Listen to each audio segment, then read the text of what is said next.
Hey guys, Desolate Magic here. We've got a couple of spoilers today, kind of a small number because they mixed in a whole bunch of secret lair products from Final Fantasy, which I don't really cover anymore because nobody cares. Now, I don't need to tell you, they might sell pretty well, okay, not saying they won't, but let's just jump into the new cards that are in the standard set. So we've got Warrior's Sword, it's 4-cost artifact equipment, red one, and job select, so it creates a hero and then attaches it, and then equipped creature gets +3/+2, and is a warrior in addition to other types, and then equip 5. So really nothing special. We're getting down to the kind of vanilla stuff. Oh, this is from Final Fantasy 1 apparently. So then we've got Rabanastre, Royal City. It's another town type, and this land enters tapped, but it could tap for red or white, and that's it. Then there's Samurai's Katana, 3-cost red artifact equipment with job select, and equipped creature gets +2/+2 and has trample and haste, and it's a samurai in addition to other types. And it has Murasame, which is just something they made up and has something to do with the game, I've been told. Equip 5. I guess each one is like the name of a weapon, so they turn the name of the weapon into a named equip that also just is equip. I guess somebody thought that was a good idea. Then we've got Item Shopkeep, which is a 2-cost red creature, human citizen, 2/2, and whenever you attack, target attacking equipped creature gains menace until end of turn. Never underestimate menace, it's really, really good. I like that she herself doesn't have to attack, that's actually pretty good. Then there's Freya Crescent, a 1-cost white 1/1 legendary creature rat knight with jump. During your turn, she has flying. If you tap her, you can add 1 red to your mana pool, so this is getting a little dangerous for red here. Spend your mana only to cast an equipment spell or activate an equip ability. Which, by the way, are generally a little bit too slow for red, but she might do it. She might be the exception. Then we've got Undercity Dire Rat, a 2-cost creature rat, 2/2 with rat tail. When this creature dies, create a treasure token. Sure hope that's a one-off, because treasures are kind of OP lately. Next up, Shinra Reinforcements, 3-cost black 2/3, creature human soldier, and when it enters, mill 3 cards and gain 3 life. Oh good, more graveyard stuffing while buying time so that they can resurrect overpowered crap. My favorite thing ever, right next to mill. Not a fan of the resurrector decks, they're just stupid. Next up, Shambling Sieth. I don't know. 3-cost black 3/3. Honestly, this just, if you kind of squint, it looks like the thing from Dot Hack Sign. You know, a little gold barbell that like hacks people. I mean, come on now, you see it too, right? So it's actually from Final Fantasy 13. It's a creature mutant horror, and this creature enters tapped, and then whenever you cast a non-creature spell, you may pay 1 black. If you do, return this card from your graveyard to your hand. Oh, fun. At least it's your hand and not the battlefield. Next up, Evil Reawakened. Oh, let me guess. It's a 5-cost sorcery in black. Return target creature card from your graveyard to the battlefield with 2 additional 1/1 counters on it. Who would have thought? Then we've got the Albed Salvagers. Maybe it's Albade, who knows? I didn't play Final Fantasy X. It's a 3-cost black 2/3 creature, human artificer warrior. Whenever this creature or another creature or artifact you control dies, target opponent loses 1 life and you gain 1 life. Oh, got another enabler for the infinite loop vampire, my favorite, yay. Then we've got Sephiroth's Intervention, 4-cost instant, destroy target creature, you gain 2 life. Okay. I mean, we all get the reference, do I need to say it's from 7? Then from Final Fantasy, really 15, it's Sahagin. Look, I'm sure it's in 14 too, but it's a blue 2-cost creature, Merfolk Warrior. Oh god, 1/3.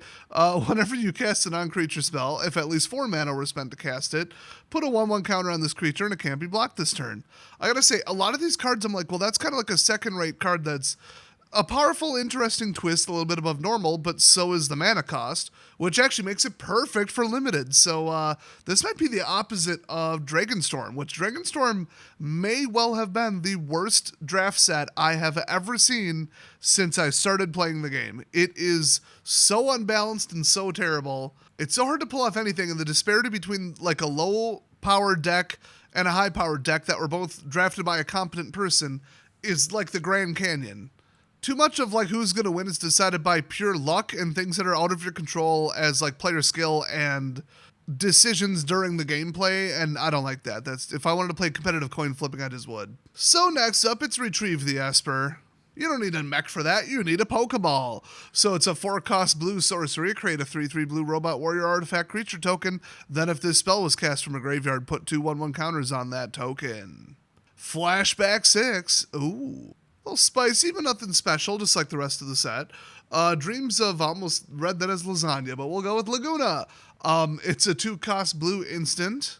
I don't know the chick from Resident Evil is there, but she is. Instant, surveil 1, then draw a card. And then flashback 4, so just a deck grinder. All right, how terribly exciting.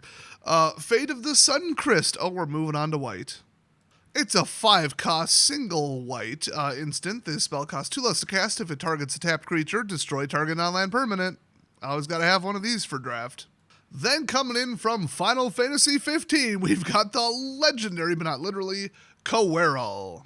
Or Coeurl. I'm not sure I've heard them say it. It's a 2-cost white 2/2, which is ridiculous. It should be way higher. And creature cat beast. If you pay 2 and tap it, tap target non-enchantment creature. Yeah, more like instantly kill target non-enchantment creature, but sure. I mean, the elder ones, you know, I'm just saying, but yeah, they're very, very, very fast. And then they charge up an electrical attack and kill you in one shot. So they're basically Jolteon. I don't think this suits what they are. The size, the cost, what they do, none of it. Then we've got Cloudbound Moogle. Oh boy. It's a 5-cost 2/3 creature Moogle, which is now an official creature type. And flying. When this creature enters, put a 1/1 counter on target creature, and then plane cycling 2. You probably know what that does. So this is just more filler jank. Really not worth it. Then we got Choco, Seeker of Paradise, a randomly 3-color bird for some reason. Legendary and a bunch of words, so I bet it's just supposed to be a commander card. Well, literally a commander. So it's 1 generic, 1 green, 1 white, 1 blue, 3/5, legendary creature bird. Whenever 1 or more birds you control attack, look at that many cards from the top of your library. Oh, a bird tribal card, nice. You may put 1 of them in your hand, then put any number of land cards from among them onto the battlefield tapped, and the rest into your graveyard. That is absurdly powerful, and then it has landfall. Whatever land you control enters, Choco gets +1/+0 till end of turn. Okay, Bird Tribal Commander, you do you. For some reason that's not in the Commander deck. Next up, Moogle's Valor. It's a 5-cost, double white instant. For each creature you control, create a 1/2 white Moogle creature token with lifelink. Then creatures you control gain indestructible till end of turn. I know that the Moogle doll in 15 is supposed to be like a distraction to the enemies. They attack it instead, so I'm not sure what the alive ones do, but okay. I guess kind of something similar, I don't know. Then we've got, I guess, Vile Poison Attack. It's a 2-cost black sorcery, and you choose one of the following 2 modes. All creatures get -1/-1 till end of turn, because of course you gotta have a -1 sweeper in black. Then target player reveals their hand, you choose an artifact or creature card from it, and they discard it. Really 2 things that have nothing to do with each other, but anytime they do discard plus for 2 mana, I don't like it. Then we've got Vincent Valentine, a 4-cost double black 2/2 legendary creature assassin from Final Fantasy VII. Whenever a creature an opponent controls dies, put a number of 1/1 counters on Vincent equal to that creature's power. Well, that's stupidly overpowered. Then whenever he attacks, you may transform him. Just at all. You don't need a certain number of counters, you just do it. And he turns into Galleon Beast.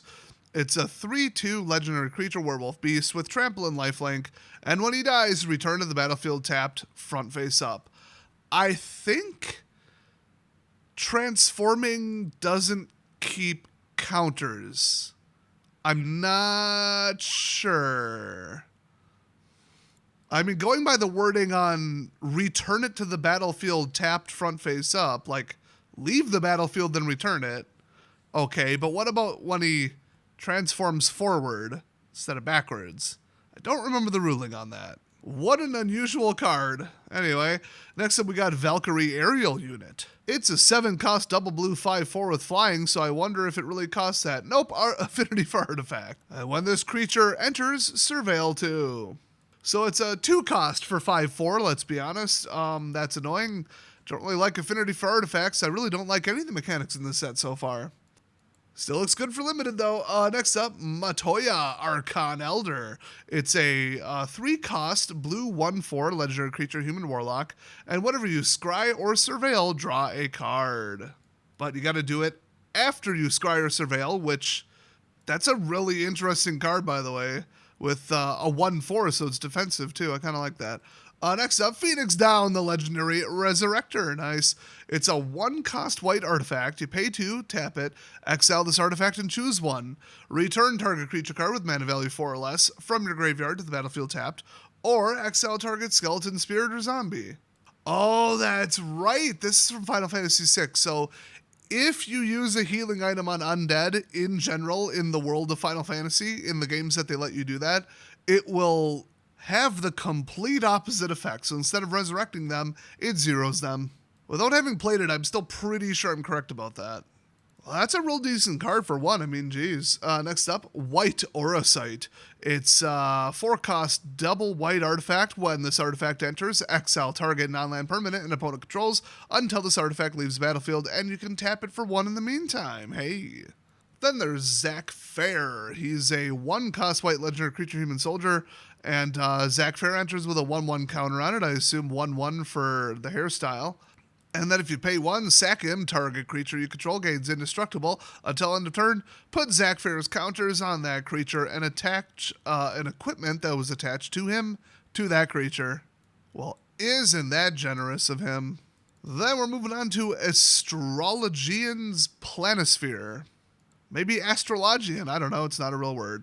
2-cost blue artifact equipment, job select, you know what it is. Equipped creature is a wizard in addition to its other types and has, when you cast a non-creature spell and whenever you draw your 3rd card each turn, then you better not because you're running some degen crap, put a 1/1 counter on this creature. Great. And then Diana equipped too. Princess Diana, I assume. Next up, Sage's Nuliths. No, I don't know. What does that mean? Cosplay bunny ears or something? It's a 2-cost blue artifact equipment, job select. Equipped creature gets +1/+0 and has, whenever this creature attacks, untap target attacking creature and is a cleric in addition to its other types. And of course, Hegnia, or Hegnia, too many damn vowels. Equip 3. Then we've got Circle of Power. It's a 4-cost black sorcery. You draw 2 cards and lose 2 life. Create a 0/1 black wizard creature token. With whenever you cast a non-creature spell, this token deals 1 damage to each opponent. Wizards you control get +1/+0 and gain lifelink until end of turn. We all know Wizards is the best tribal for directly attacking your opponent with high attack power. So it makes perfect sense. Next up, Barrett Wallace. This might have already been leaked. It looks familiar. 4-cost red 4/4 legendary creature, human rebel with reach. And whenever he attacks, it deals damage equal to the number of equipped creatures you control to the defending player. Oh, a little unblockable damage. Then there's Laughing Mad from your favorite Final Fantasy VI Jester again. It's a 3-cost red instant. As an additional cost to cast this spell, discard a card, and then draw 2 cards, and then flashback 4. Next up, another one of these. It's Theater Ship Prima Vista. 5-cost legendary artifact vehicle, because of course we had to have that. And I'm surprised we haven't seen the Regalia yet. I mean, that's got to be coming, right? And then it's flying 5/3. Whenever you cast a non-creature spell, if 4 or more mana was spent to cast it, it just becomes an artifact creature until end of turn. So self-driving. Hey, crew 2 otherwise. Finally something from Final Fantasy IX. All right. And then there's Zidane, Cheerful Robber. It's a 5-cost red-white 3/3 human mutant scout. And when it enters, gain control of target creature and opponent controls until end of turn. Untap that creature, it gains lifelink and haste until end of turn. Ooh. And whenever an opponent gains control of a permanent from you, so when you give it back, you create a treasure token. I assume because he's a kidnapper. And that's the ransom they paid. Wow. Then there's Namazu Trader. It's a 4-cost black 3/4 creature fish citizen.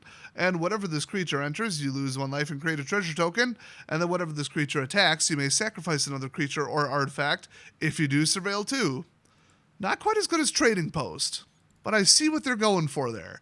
Then we've got Ultima, Origin of Oblivion, a 5-cost legendary creature god, 4/4 flying, and whenever Ultima attacks, put a blight counter on target land.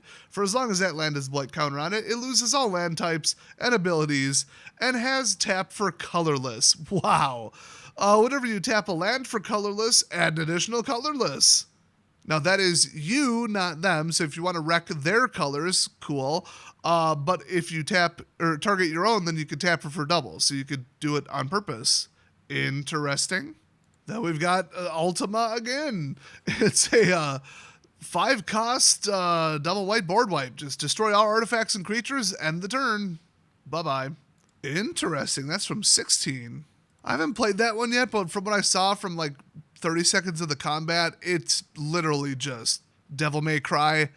And that's just a little too over the top for me, man. If I wanted to play DMC, I would. It's like keep them in the air combos and it just doesn't look good. Let me know if I'm way off. I mean, I'm a 15 player, but then we've got Endwalker, which is just Brainstorm. Now, this is from the extra deck, so it is legal if you pull it at a draft, but I think... Oh, can you play with it in Standard Constructed then? I would tell you, but there's no set symbol on here to let me know that. Thanks for that, guys. My guess is no, because it's freaking Brainstorm. Then we got Till the End, also known as Rhystic Study. They better not. That's a 3-cost enchantment, and whenever an opponent casts a spell, you may draw a card unless they pay 1. Yeah, a little OP. Just a little bit. That card was a mistake. In fact, everything called Rhystic Study was a mistake. Next up, In Search of the Frozen Esper, parenthesis, Nature's Claim. End parenthesis. That's just what card it really is. That's 1 green, instant, destroy target artifact or enchantment his controller gains 4 life. So like super naturalize. Oh, pardon me, Magic the Gathering. It's mega naturalize, my bad. Then, lastly, we've got Dovin's Veto, also known as Don Vito. Hey, any Viva La Bam fans out there? It's actually Shadowbringers this time around, but whatever. It's Dovin's Veto. Come on, it's Don Vito. So it's 1 white, 1 blue instant. This spell can't be countered. Counter target non-creature spell. I love it. I thought that was the last one. Then there's Tara Branford. So 4-cost double blue. Urza Lord High Artificer. Not going to read all that, but you know what he does. And then there's the Emperor Hell Tyrant, which is just Yawgmoth Thran Physician. Pretty tasty card there. And that is actually the end of it, unless the Windows slideshow broke again. So it's 2 minutes past bedtime. I'd have to edit this. I think we know when this is getting uploaded. So thanks for watching, everybody.